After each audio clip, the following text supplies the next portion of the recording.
Welcome to Fearless with Jason Whitlock. I am Jason Whitlock, your host. Happy Thursday to you and yours. Fantastic show planned for you today. Just two of our fearless soldiers, Royce White, Steve Kim, joining us today. I'm going to get right to the fire. I've been burning. It's been smoldering overnight and this morning over social media. I'm a little pissed off with President Obama, and I want to get into this Uvalde mass shooting and how President Obama connected it to George Floyd. But you know what? Let's just start the fire, get things rolling. Yesterday, Barack Obama wrote and published the dumbest tweet in the history of Twitter. The former president stood George Floyd on the dead bodies of 19 slaughtered children. Here's what he wrote over Twitter. As we grieve the children of Uvalde today, we should take the time to recognize that 2 years have passed since the murder of George Floyd under the knee of a police officer. His killing stays with us all to this day, especially those who loved him. President Obama wasn't done. He went on. In the aftermath of his murder, a new generation of activists rose up to channel their anguish into organized action, launching a movement to raise awareness of systemic racism and the need for criminal justice and police reform. Obama then told his 132 million Twitter followers how they could get involved with reimagining policing. George Floyd's death certainly reimagined policing. You can see the consequences of St. George's reimagined police force in the reluctant and deliberate reaction to 18-year-old psychopath Salvador Ramos entering an elementary school and opening fire on second, third, and fourth graders. Ramos killed 19 kids and 2 adults because he had nearly an hour inside the school without facing resistance. While children were gunned down, police stood in the parking lot for close to 40 minutes debating what exactly to do. They rejected man's natural masculine instinct to sacrifice their safety and lives in protection of women and children. Man's instincts have been reimagined in the last 2 decades. We've been told by the left and feminists that our masculinity is toxic. Police have been told by the Democratic Party and radical political activists that George Floyd, Jacob Blake, Rayshard Brooks, Eric Garner, and Breonna Taylor's trigger-pulling boyfriend are the real heroes and law enforcement is the villain. We've incentivized police to stand down, stand back, and give criminals a safe space to work out their frustrations, smash and grab, shoplift, argue over routine traffic stops, and murder. Obama's veneration of George Floyd is an outgrowth of a cultural rot sweeping America. We've made heroes of men who contributed nothing to our society and demonized men whose jobs require them to risk everything. Having lost a close relative to police misconduct, I can empathize with George Floyd and his family. I feel sorry for George Floyd. Former Minneapolis police officer Derek Chauvin should have taken his knee off Floyd's back far sooner. Chauvin's misconduct likely contributed to Floyd's tragic death. But the last 9 minutes of George Floyd's life do not make him a hero. Heroes are not made laying face down in the street, high on fentanyl, gasping for air. Heroes charge into burning buildings to save the lives of people they do not know. Heroes are killed after they pass legislation ending slavery and segregation. Heroes work 2 jobs to provide for their kids, suffer through marriage counseling to honor their sacred covenant, and coach Little League teams. Heroes have far more on their resume than victim. Floyd's resume is littered with bad decisions, petty crimes, occasional violence, and pornography. Barack Obama wants to romanticize George Floyd. It's not surprising given Obama's own resume. He's mixed race, half black, half white. He grew up in Hawaii, raised by white people. He attended elite schools, including Harvard. Obama desires street cred, but he knows absolutely nothing about the streets other than what he gleaned from watching his favorite TV show, The Wire. Obama naively thinks George Floyd is the Wire character Bubbles, a well-intentioned, gold-hearted dope fiend. The truth is, based on his criminal record, Floyd is more like an older, just released from prison version of Marquise Bird Hilton, the violent enforcer Omar Little framed for murder. I'm not arguing that Floyd got what he deserved, but no one on the streets cried when Omar lied about Bird in court. But the game is out there, and it's either play or get played. There you go.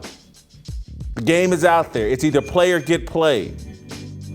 You swallow enough drugs, commit enough crimes, resist arrest long enough, and the game is going to get you. That's what happened to George Floyd. Anyone with an ounce of street sense knows this. Obama's sense is all political. It's not street. He and his political teammates are promoting chaos within the United States to force this country to get on board with the globalist agenda and New World Order. America must fall. There's no quicker path to destruction and chaos than the undermining of law enforcement. The demonization of law enforcement and celebration of criminality are as intentional as the feminization of American men. Men are being baited to reject their natural masculine instinct. With the same number of firefighters run into the burning World Trade Center towers in 2022 as did in 2001, I'd say the number would be cut in half, if not more.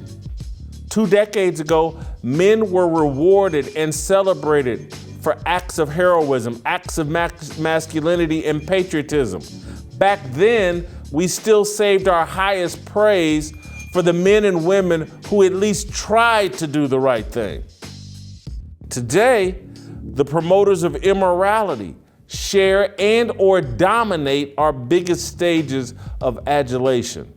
Snoop Dogg crip walking during the Super Bowl halftime show was portrayed as a sign of progress. Cardi B, she got a one-on-one interview with presidential candidate Joe Biden. George Floyd is more revered than David Dorn or any cop. Police officers do not earn huge salaries. We augmented their salaries with respect and reverence. Now that Obama, Black Lives Matter, Antifa, and corporate media have eliminated respect and reverence from a cop's paycheck, should we not be surprised that law enforcement is more reluctant to risk their lives? What happened in Uvalde, Texas is no different from what has been going on in America's major cities in the aftermath of George Floyd. Police officers are reluctant to engage with criminals, and violent crime has skyrocketed because of it. As Barack Obama pretends to grieve for the children in Texas, he should make time to recognize that America's emotional and immature reaction to George Floyd contributed to the slaughter of 19 little kids. That's my fire. And you know what? I'm not gonna I'm going to just bring Royce in. I don't have to expound on, well, I'm going to expound on it with Royce, but I don't need to add to that.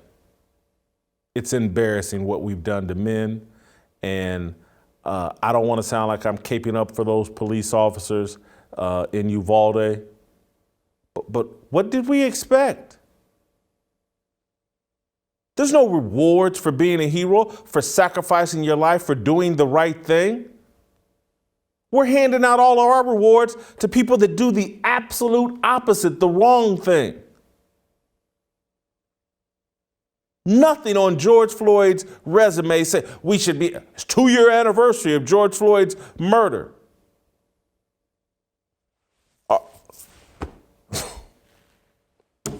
Royce,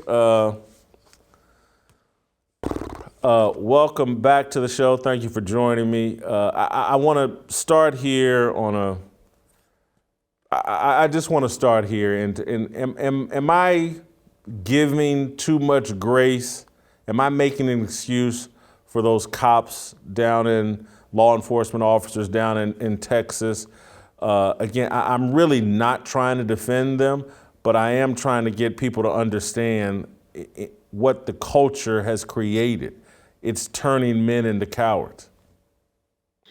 Well, I don't think you're being too hard on the police officers in any way. And I think that people should understand that culture conditions people, and the global affects the local and the country, the nation, the overall spirit and morale, the ethics and morals of people are downstream from the culture that we set. But by and large, I've said before, and I'll say again, that I believe policing in this country has become a political ping pong between the state and the free people, often used or exploited by the state to cement authority over we the people, versus the police having their own autonomy and thus keeping their oath to the Constitution. And that has come as a part of a trade-off that we the people gave police, where we give up our freedom and authority and sovereignty as citizens for materialism and security. And these are all consequences of that quid pro quo between cowardly citizens who need the police to protect them instead of protecting themselves, ensuring their own security, and a police department or a police culture that has become subject to a much grander design of people that want to undermine this nation. Well, Royce, and I know we have somewhat divergent opinions on George Floyd and Derek Chauvin and what happened there. But I do, and this is part of my concern with the whole George Floyd thing and just the whole Black Lives Matter thing. Police officers, to some degree, when they join the law enforcement, they're not thinking about making a bunch of money. Maybe they do have some kind of Napoleon complex or whatever they like to be an authority. I don't know. But I think one thing is their instinct is they want to confront, engage, and put down the bad guy. And that's part of that's the instincts of man and joining the police force. And we have, in my view, gone way overboard and said, you know what, you're actually the bad guy, and you need to do more thinking about how you actually engage criminals and make sure you bend over backwards and make sure that every need of the criminal is met. And if the guy wants to jump out and be disrespectful to you for pulling him over, if he wants to resist arrest for 30 minutes, you better damn sure keep your cool and do everything perfect. And just, if George Floyd's high on fentanyl and for 30 minutes he's giving the cops hell, you got to ignore all that. And because what I've always believed about Derek Chauvin is there was a legitimate manslaughter case. There was never a legitimate murder case. I do think Chauvin should have gotten up off of him. I do think he lost his cool and should have paid the price for that with manslaughter. But long-winded way of just saying we have backed police down, and what we saw in Texas is just an outgrowth, a symbolic of what a symbol of what we're seeing all across America in major cities, in small examples everywhere. Police are backing away from criminals, and that's why violence is skyrocketing in these major cities.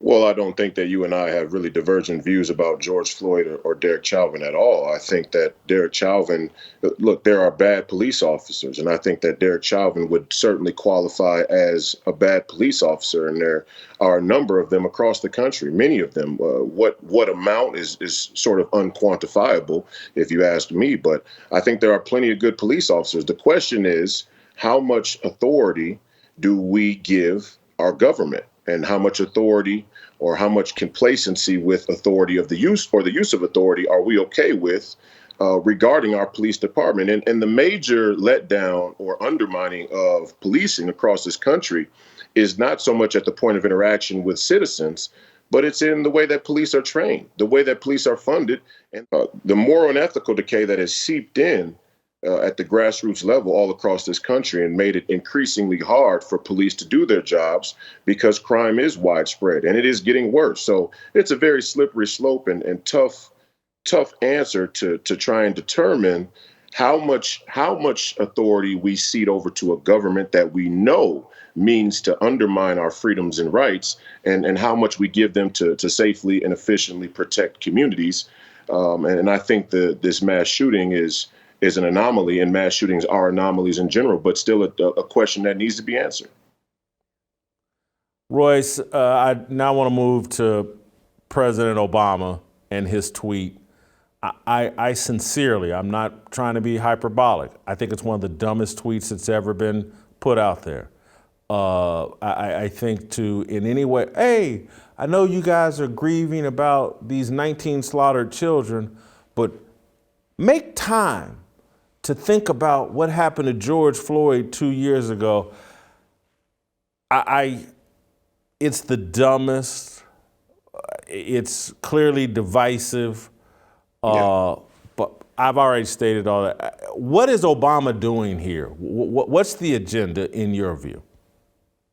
Well, first off, there is nothing worse that I could think of than 19 kids being murdered at their elementary school.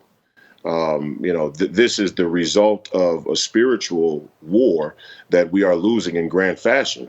And this is demonic possession at large. A close second to the tragedy that we've seen this week is when hypocritical, anti-human, globalist figureheads use that tragedy to push their own agenda and political ideas. And that's exactly who Barack Obama is. He is the poster child of anti-human globalist politics. And where does George Floyd fit into that?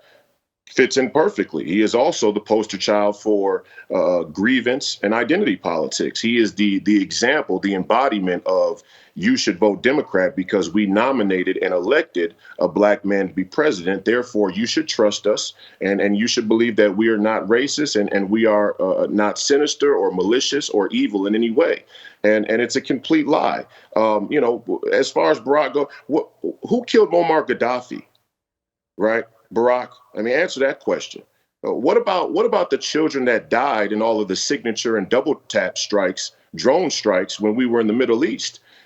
He justified those things unequivocally.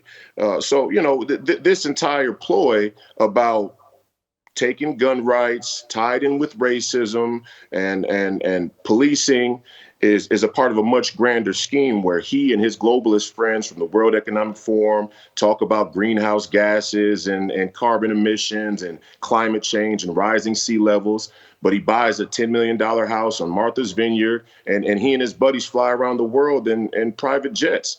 He is the sine qua non of black bourgeoisie sellouts. Listen, Obama's tweet, I think, is one of the dumbest in history. I also think Steve Kerr, and we talked about this yesterday and we showed the clip, and I'm sure you've seen Steve Kerr's performance before the Western Conference Finals where, he did his little 2-minute rant and stormed off and, these senators are holding us hostage and all that. Who's the worst performer here, Obama or Steve Kerr? Oh, well, Steve Kerr is a basketball coach. I mean, Steve Kerr doesn't have nearly the moral culpability of Barack Obama. Steve Kerr is a liberal white woman, and he's in an existential crisis. And it seems very clear to me. The problem with what Steve is, seriously, there is a real problem with this entire argument around Steve Kerr's point of view. And what Steve Kerr doesn't understand, and what many people in America don't understand that have this Second Amendment debate, is the mechanism of the Second Amendment at the global scale. And often people use this list of countries that have more strict gun policies and have less gun violence as a way to try and undermine the utility of the Second Amendment here in America. But what they don't ever talk about, and this is Steve Kerr included, but many of these liberal left political pundits, is that the Second Amendment in America underwrites the sovereignty of over half the nations in the world. And that happens through two means: our American military and our American taxpayer. We underwrite the freedom of the free world. That the United Nations is a vessel of America and America's power. Okay, and really beneath the military industrial complex, which has been immoral in many times, and we should talk about that, but the American taxpayer as well. Beneath it, we hold the single greatest strategic advantage in any war with any enemy around the world. And that advantage is that nobody will invade us here at home because we have 300 million plus guns. Nobody will win a ground war here in America because of the Second Amendment. And the founding fathers were brilliant in implementing the Second Amendment and ensuring that no foreign enemy dare invade us on our own land here at home. It's a great point. I saw you make it yesterday over social media. It's part of the reason I wanted you to come on the show. Is there seems to be just like a fundamental lack of understanding. Maybe it's because we teach history poorly in the country. Maybe it's because they just want to lie to us and they spew out all these lies. But that point you just made rang so true to me and helped. It was like a big expose, because I understand the Second Amendment in terms of protecting us as citizens against our own government. You helped me to see it in a broader perspective, and it should help people understand why, in order for the globalists to achieve their agenda, New World Order, basically coming under China's influence, America must fall. America must fall for them to achieve their goals. And that's why getting the guns out of our hands is the key to America falling. 100% right. And do we know whether or not our founding fathers were brilliant enough to see into the future in a way where they would know how expansive global governance would become and the threat that it posed to American citizenship? Well, we can never know that. But what we do know fundamentally about the Second Amendment is that the Second Amendment, paired with the independent business owner, makes America a nation of shopkeepers that is a bastion against economic imperialism and international or state-led tyranny.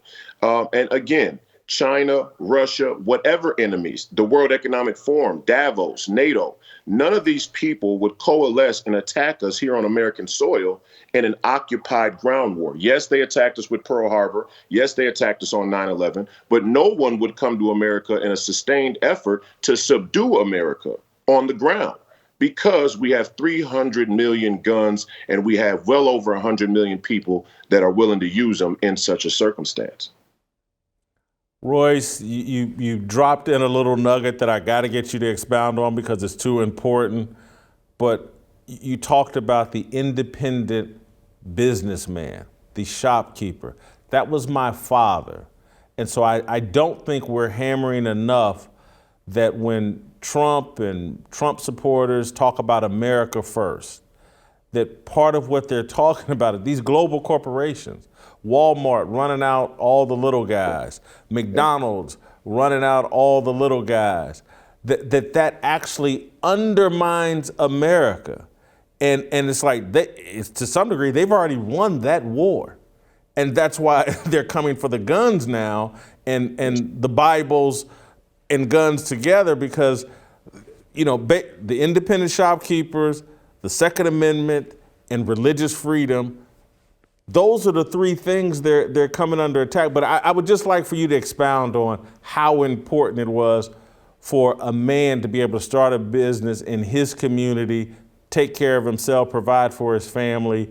And we've seen all that go away. And now everybody's corporate, getting into corporate America. Global corporations is the big thing. And that's why freedom of speech is so weak, because these global corporations now are in control of what we can and can't say. But I want you to expound on it, please. Okay, well, let's talk fundamentals for a second. Globalism fundamentally is an economic attack on citizenship by undermining the nation state.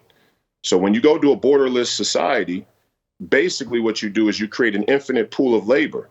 And the middle class, the working class, are the stability of freedom, the safeguard of freedom for any country against economic imperialism. But there's a third party in here. There's a dark horse in the bastion against tyranny, economic imperialism, and that's the middle market.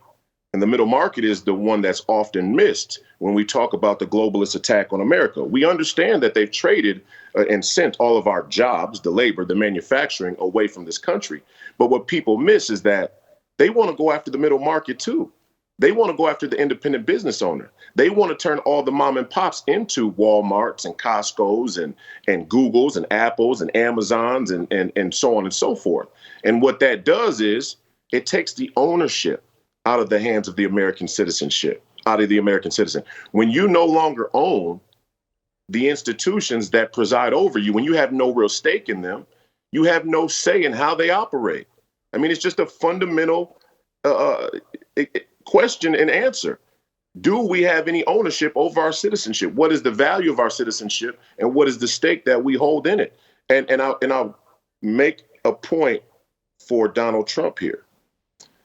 The mainstream establishment, the globalist, anti-human, neoliberal, Marxist, anti-God, liberal establishment has painted America, make America great again, as some example of white supremacy. And it's the single greatest lie of our generation. What make America great again means, and what it references, is a time that many have forgotten or never knew about because history is so poorly taught, where America was the center of manufacturing. And that was another bastion against tyranny worldwide, and a cornerstone of our strength as a nation. We were the center of manufacturing. We had a trade surplus. Now, what my Republican counterparts won't tell you is it was the Republican Party and a Republican president that took us off the gold standard and opened up China, along with Kissinger, that was Nixon and Kissinger, that decided that China was the great new horizon. And they knew that it would undermine America as a nation. And the entire globalist agenda has to get rid of America as a cornerstone and pillar of freedom from here all the way to Beijing. I just want to piggyback off you a little bit and just summarize some of your point just in my own words. If you surrender ownership, you become owned yourself. That's what I hear you saying. And so, and then when I think of this because you were such a great basketball player, I immediately go to the NBA. And Draymond Green and LeBron James, they want to get rid of the word owner. It's negative.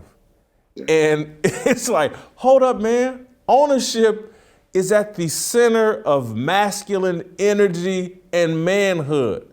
Because when I heard them start making that argument, I immediately thought of Jimmy Whitlock, my father.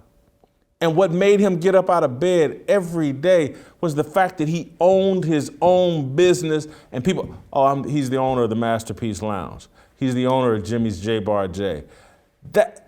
all of his pride, his dignity, his ability to see himself as a man came from ownership and being able to take care of himself. And I'm looking at NBA players, black NBA players. Yeah, ownership, that's racist. The ownership could be slave owners. But I'm like, these guys are retarded. That's all I can think of. They're retarded. No, wait a second. They're not retarded. What they are doing is they are doing what a lot of Americans have come to do. They've created virtue signal and faux outrage in the realization that they no longer have any control or governance over themselves or their community, their immediate community, because they traded their freedom for security and materialism. When Russell Westbrook has these outbursts where he gets overly upset at something that breaks out in the game, or he's wearing a dress and that's supposed to be some sign of individual liberty and freedom, or the entire feminist movement for that matter, underwrites this psychological manifestation of faux outrage and virtue signaling. All you people have given up your freedom willingly. You surrendered your sovereignty willingly to a government that you believe will take care of you, will protect your interest economically, your guarantee your safety physically, and that you have no responsibility in that. Your only job as an American citizen is to be born and be in a rat race to see who can get more than the next person and become as detached from God as humanly possible. And in that, there's a deep spiritual despair and a deep spiritual desire to correct. But the failure to correct is these virtue signals and faux outrage that you see from black basketball players who know that they have not decided to walk into the wilderness of uncertainty around ownership because they like that the people in charge in the NBA are in charge. And they don't care if those people sell us out to China. That's the great lie. That's the great problem with Steve Kerr. Steve Kerr wants to talk about the sanctity of life, or he didn't want to talk about the Uyghurs. He didn't want to talk about the concentration camps. He still won't talk about the concentration camps, right? So if you don't talk about the concentration camps, then what are we really talking about? Injustice anywhere is injustice everywhere. It's just faux outrage and virtue signaling. That's all. Royce, on this, I think there's a point you want to make connecting some of this to abortion. Dave Shannon did it yesterday as it relates to the Texas massacre. And I think there was a point you wanted to address as it relates to abortion and how this all ties in. Yeah, well, I think the issue here that is being manipulated and misrepresented is what this entire tragedy is really about. And it is a spiritual battle, and we are losing, and it is demonic possession. But some people don't even want to talk about demonic possession. Okay, well, what are we left with if we won't talk about spirituality and God versus Satan or the demonic versus the holy? Okay, well, then we're left with this Judeo-Buddhist framework that all of these neoliberals like to postulate, right? It's all numerology and astrology and meditation and karma. Do we really believe, if you believe in karma, and you believe in energy and vibes and all of these buzzwords that my generation talk about with high frequency now on a daily basis on the internet, if you believe in karma, do we really believe that there's no karma for the amount of innocent life we terminate in the womb? And is that karma not potentially playing out in the manifestation of people who have no sanctity of life? We've lost our sanctity of life. That's what this entire cultural decay is really rooted in, which makes abortion not just some fringe issue. It is the issue. The sanctity of life is the issue. But one thing I'll say, and this relates back to Barack Obama and the military-industrial complex, the military has exploited the fact that nobody will attack us here at home to wage immoral, unwarranted, sometimes unconstitutional warfare around the world. And so far as I see it, the abortion issue is a predicate for the military-industrial complex to wage these wars and kill people abroad.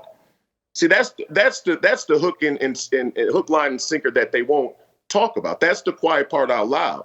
that Barack Obama and his globalist anti-human buddies are completely okay with the abortion being unconstrained because it gives them permission to kill faceless people, faceless individuals in shadows all across the world. So there is a link between the impetus towards saying that a human life in the womb has no value in our military industrial complex and the authoritarian spirit of international governance to try and submit the freedom and free will of people. Well, Royce, you forgot that Barack won a Nobel Peace Prize. He was the peace president. I think you're selling him short on that. But let me end the sarcasm. I want to do a little business and then come back and we'll do an approval rating on Barack Obama. This is not a commercial. This is not another endorsement. This is a life or death message. Hi, I'm Jason Whitlock, and here at The Blaze, we're building a village of Blaze babies with a goal of rescuing 50,000 babies from abortion. Let me tell you a little bit about Preborn and how they have rescued over 188,000 babies' lives. When a woman under pressure to abort her baby meets that baby and hears the precious heartbeat, it's a game changer. Because 80% of the time, she will choose life. Preborn clinics are located in the highest abortion areas in the country, standing strong for mothers in crisis and introducing them to the beautiful life growing inside of them. Would you join us in rescuing preborn babies? It's one of the most important things you can do, helping to preserve these precious lives. One ultrasound is just $28, or you can sponsor 5 ultrasounds for $140 and save 5 babies' lives. All gifts are tax deductible. To donate securely, call pound 250 and say the keyword baby. That's pound 250, keyword baby, or go to preborn.com/fearless. That's preborn.com/fearless. Let's do it. Let's save babies' lives. Be a good, fearless soldier. We just had 19 babies killed. Let's you, me, and the Fearless Army. Let's save 19. Let's save 190. Let's save 1,900. Let's save some babies' lives today. Preborn.com/fearless or pound 250, keyword baby. All right, back with Royce White and the approval rating.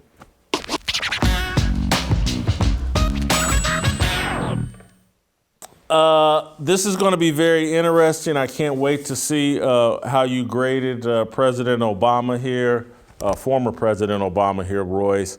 We'll start with job performance as we always do.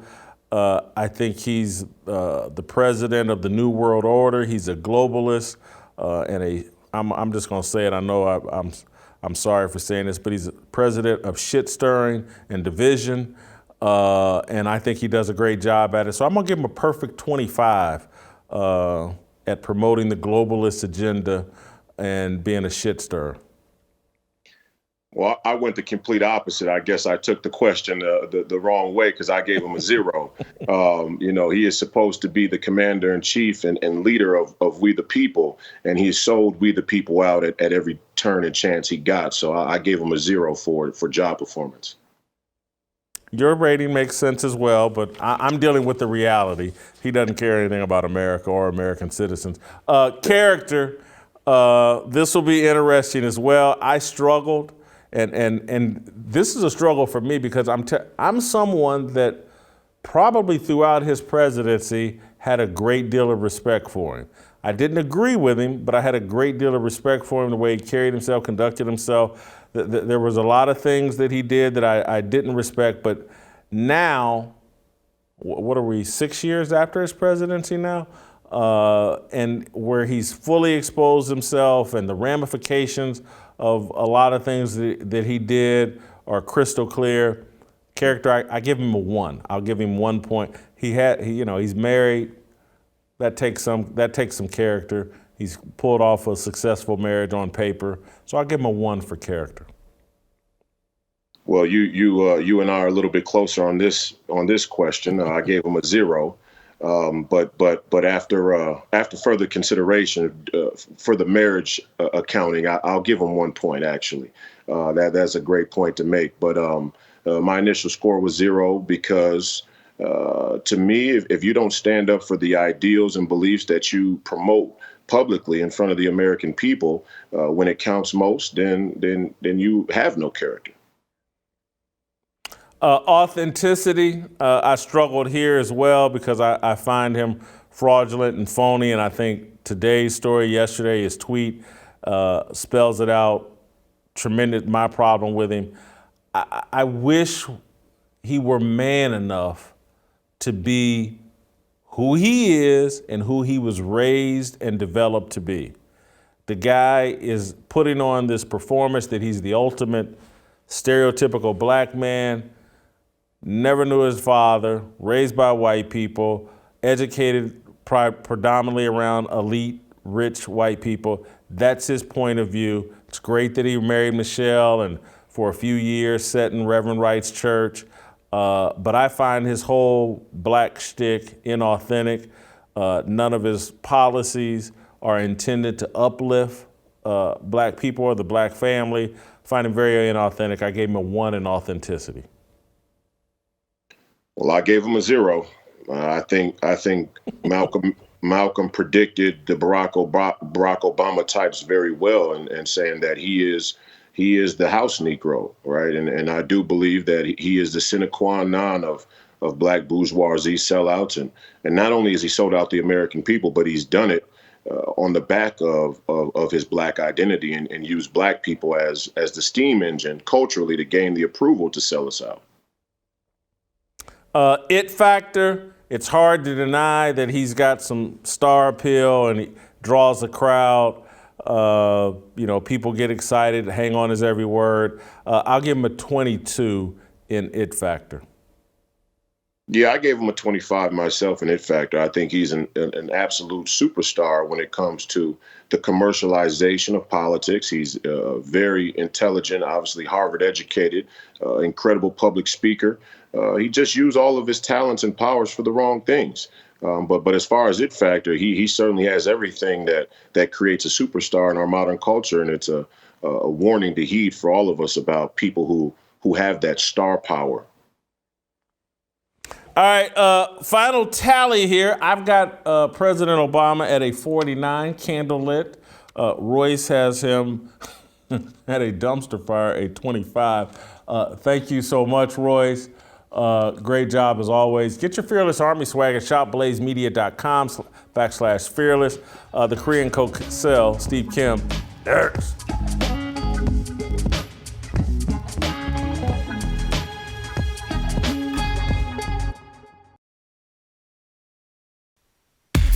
모두 다 빨리 박수 쳐 기다리지 말고 서둘러 Reason that I'm back is to feed you raps I see that you are 배불러 So fly All right, welcome back.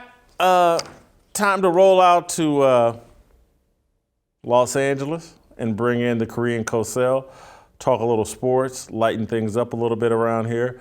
Steve Kim, welcome back. Colin Kaepernick got a tryout with the Las Vegas Raiders yesterday. Oh my God, this guy's got to be the perfect backup for Derek Carr and that offensive system. I mean, how could you do any better than Kaepernick, who hasn't played in 5 or 6 years? But on a serious note, would he be a good backup for Derek Carr? That's an interesting question because one of the things that you have to have with a backup is a compatibility with the starter and the system that they run. Now, refresh my memory because it's been a while since Colin Kunte actually played the game of football back on the NFL plantation. But wasn't his strength kind of playing out of a spread shotgun and using his legs and using things like the inside read or the read option and getting him out of the pocket? That's not really Derek Carr's game. Derek Carr at his best is a guy that could throw the ball on time, make some plays with his legs within the pocket by extending his time as a passer. I don't know. This is interesting. This is a move that certainly Mark Davis's father would have made because he was the renegade franchise about rehabilitating careers and extending careers. and being an oasis or a refuge for cast-offs of the National Football League. I'm not really sure the Raiders are that organization anymore, but I'm interested to see it, believe it or not, Jason. I've said it for a while, and I think you've agreed. I would like to see Colin Kaepernick actually play the game of football and see if he's any good or if he's disastrously bad, which then kills his whole narrative of the past 5-6 years. Because I believe he didn't sacrifice his career for the movement. He picked up the movement because his career was flagging. So let's find out what he has left in the tank. Colin Kunte would never get on the field. What I call him, Kunte? I'm going to combine Kunte Kinte. Colin Kinte would not get on the field unless Derek Carr got hurt. And so, or it was an incredible blowout. The other reason why I would say it's a bad fit is, Kaepernick's a Marxist and Derek Carr is a devout Christian. And I just don't see the personality fit. I just don't. Adding Kaepernick to that quarterback room and making your devoutly Christian quarterback have to pretend like he's on board with Colin Kaepernick seems like a mistake and a joke to me. But I don't get it. Steve, why won't this story go away? Honest to goodness, the guy's been out of the league for 5 years.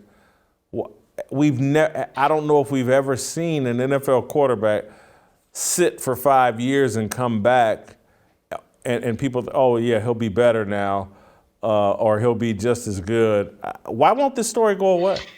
Because, look, for better or worse, Colin Kaepernick has made himself into a bit of an iconic figure, and he does matter, whether we like it or not. And for the better part of at least a year or two, he was one of the bigger storylines in the National Football League. What I find fascinating, Jason, is the dishonest coverage of what Kaepernick was by the end of his starting run with the San Francisco 49ers. I sent you some stuff from a tweet that was screenshotted. And again, these people have more receipts than CBS. How Mike Florio has flip-flopped. I mean, literally, Florio was trashing this guy as a quarterback. And guess what? They were valid criticisms.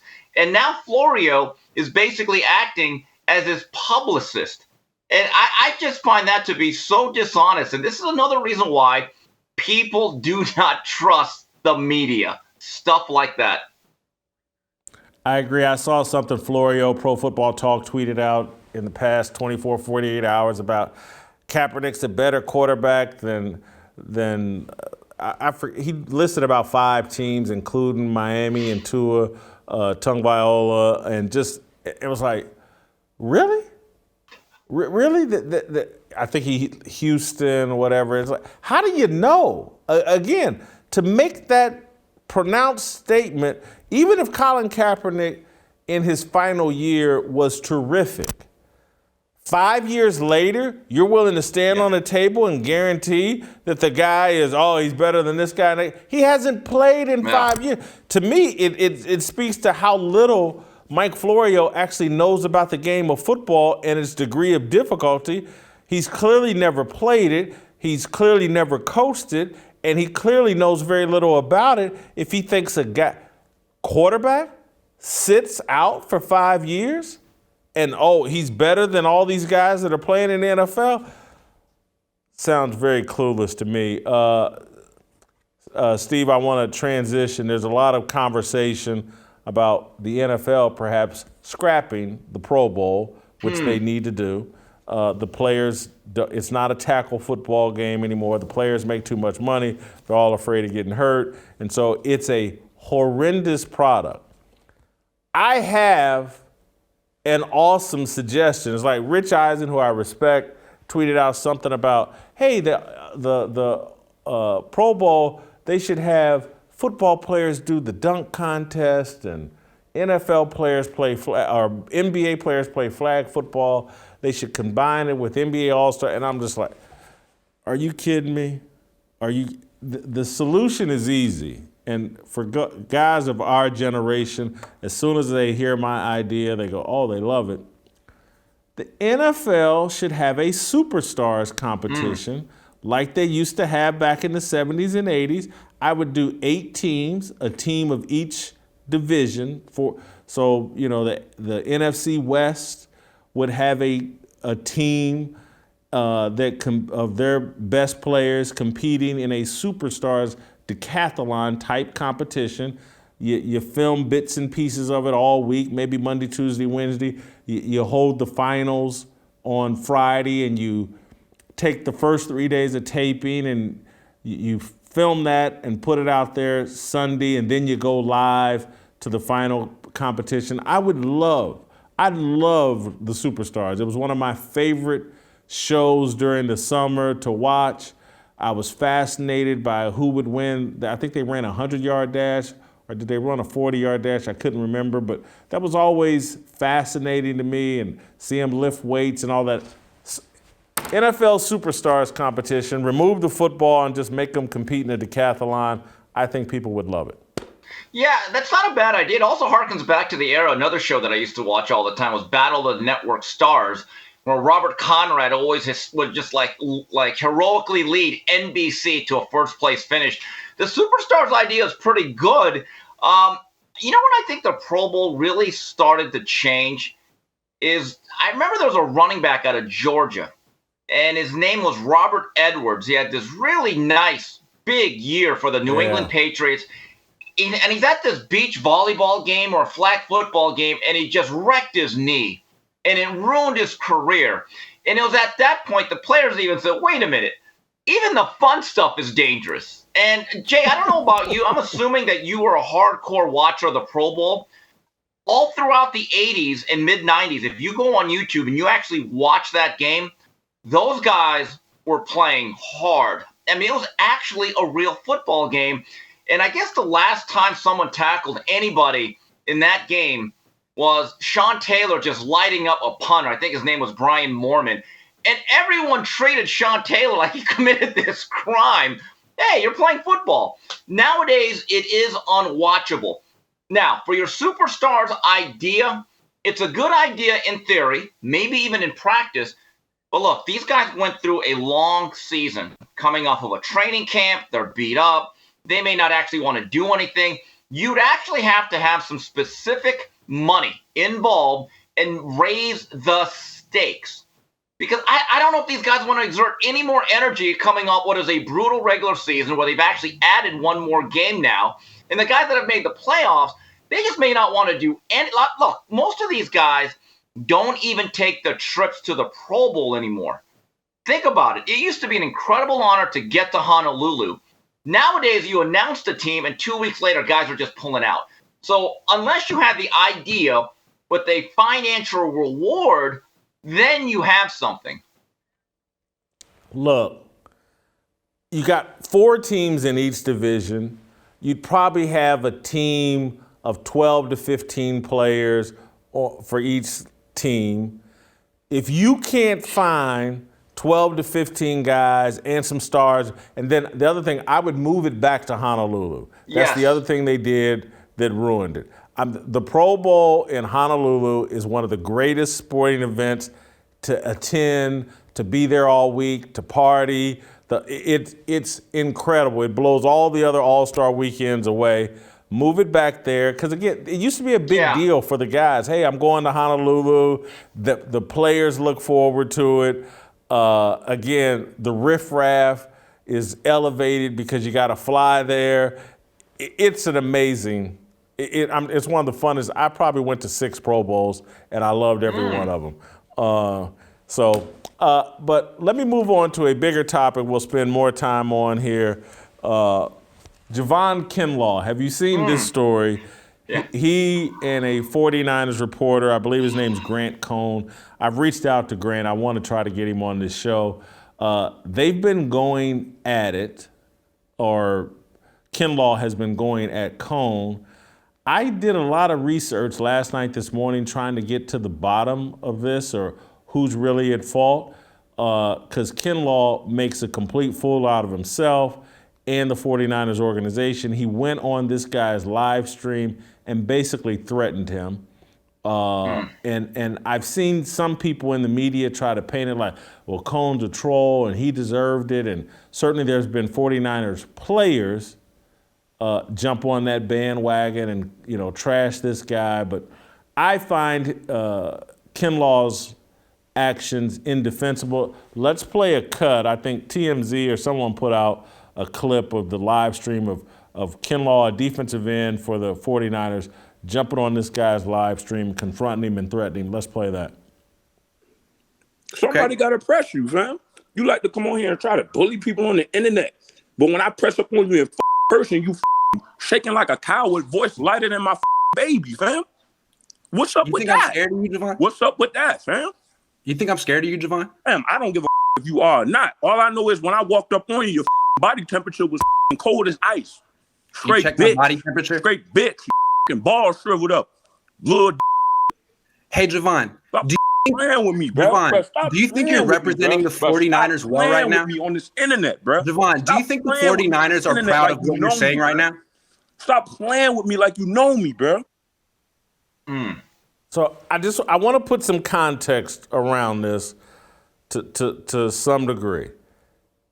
That's a bad look for the 49ers. It's a bad look for Kinlaw. However, this is what has gone on inside locker rooms. Now it's just getting exposed for years. Players get upset. I was a guy that pissed off players. Andre Rison threatened to assassinate me. Marcus Allen. Marcus Allen had to be tackled by teammates. He wanted to jump on me. Linebacker Tracy Simeon. We ended up becoming very good friends. Confronted me in the locker room and threatened me. Wayne Simmons.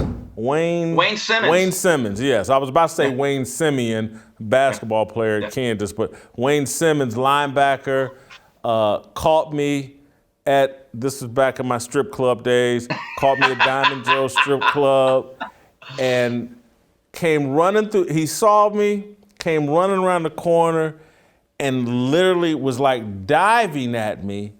And the security guards that worked at the club, me and the owner were best friends, they dived and tackled him and the guy basically kind of lands in my lap. Wayne Simmons wanted to kill me. And Wayne Simmons is one of the most dangerous people to ever play in the NFL. And so I say all that to say, I brushed it off, and so did they for the most part, that this was the price of doing business, the price of being an outspoken columnist. I didn't want people to throw a big pity party for me. I was the outspoken columnist in Kansas City, and I took a lot of heat.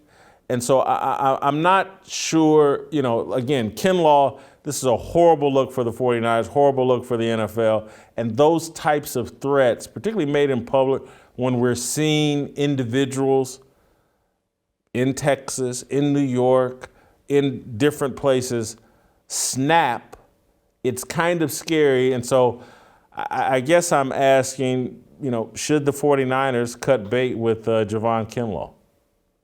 I think he's lucky to have a job based on his lack of production. It's one thing to be a Pro Bowler or even just a solid player that's productive to get away with that. I did not even know who he really was, and I looked up his numbers, and I'm like, oh, geez, you're lucky that John Lynch is very forgiving. And I guess John Lynch set up a powwow between these two guys, and they at least hashed it out, or so they thought, till Kinlaw made it clear that nothing is settled between us. But, it's interesting. You're right. This has gone on for years. I remember my good friend Doug Krikorian with the LA Times.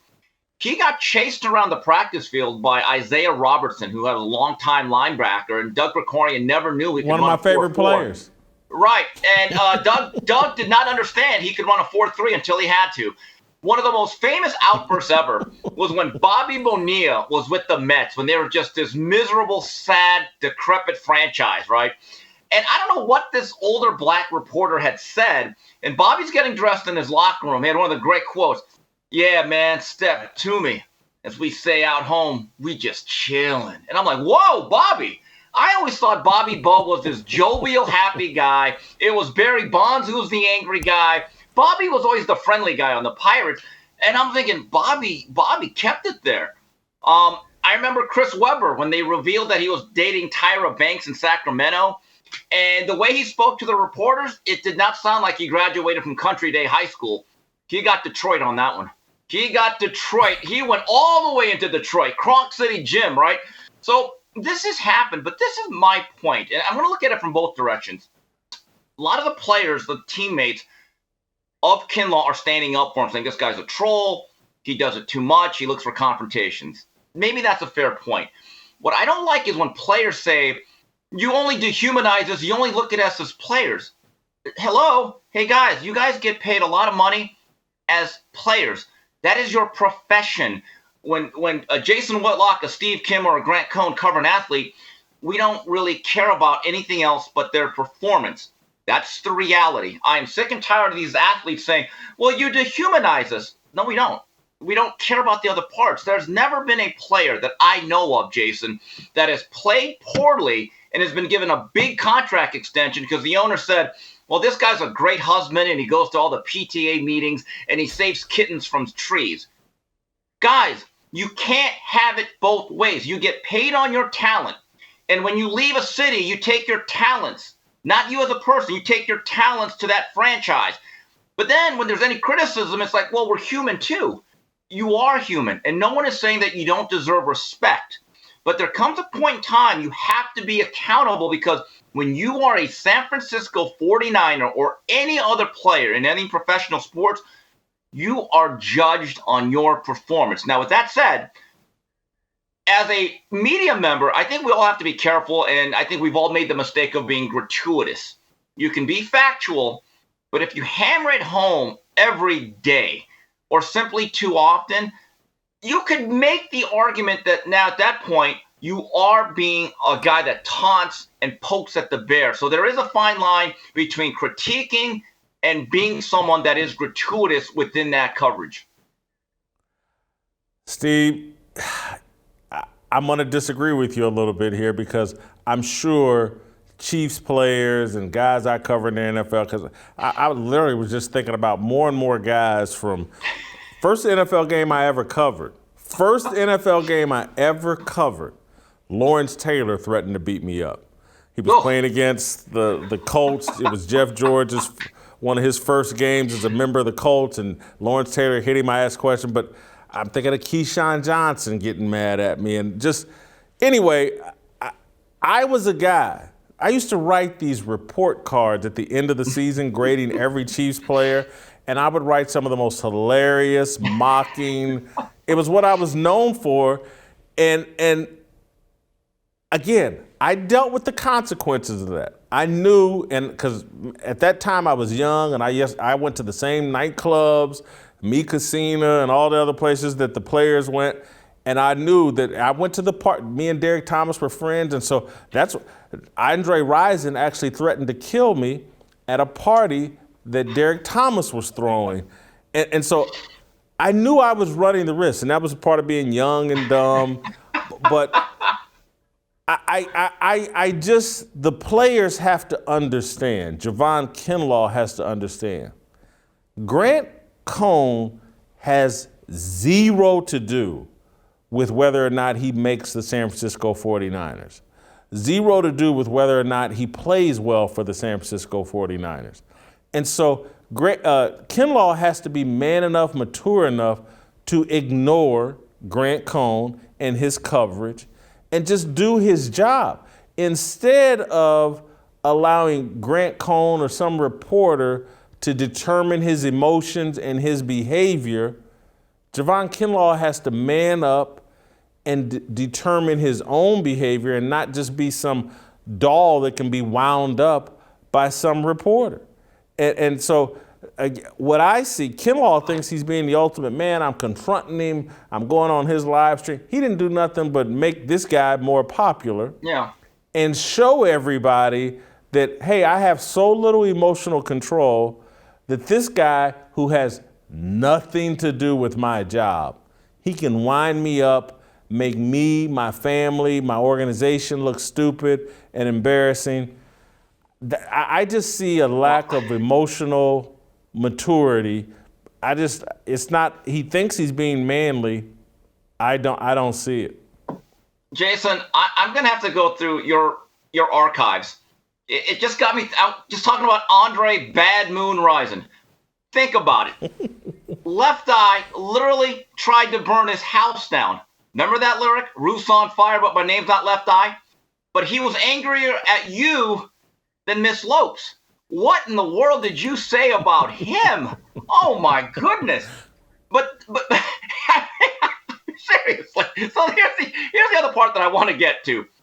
Too many athletes now, and this is part of the coddle culture, and I see this in boxing a lot.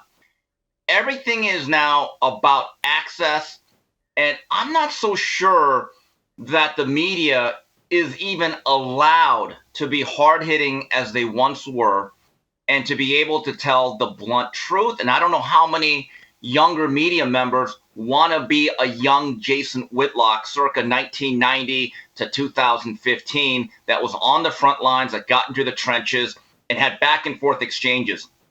A lot of these media members, to get the access they want, to be able to get the coverage or to have viral moments on social media, they have to kind of get cozy with the people they cover. And I've mentioned this before. There's a fine line between being a media member and being a full-blown publicist. And they say, what is the difference? Look, you can be very complimentary of a subject. If a guy hits 400, your coverage is probably going to be great as a baseball beat reporter. But the difference is, and they've said this before, the difference between being a journalist or a media and the publicist is that the publicist never writes anything that the subject doesn't like. And I've said this before, and I'll say it again, and this is the young advice I give to fledgling young writers that come into boxing or they cover the sport via YouTube.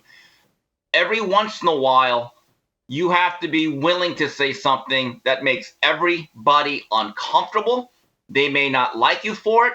And if the next time they see you, they don't want to talk to you, you have to deal with it because it's important for the credibility.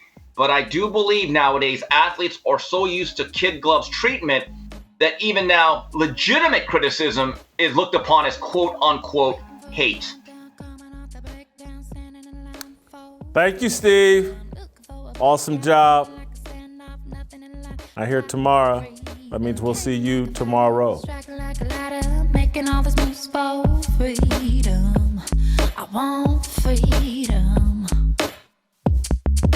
No negotiation, my sister, no relation. We all just wanna have freedom. Sitting on a corner, never been alone. I'm breaking my back for freedom. Blessed, we are living, get back. We are receiving, all deceiving. We all wanna be free. We want freedom. I wanna be, I just want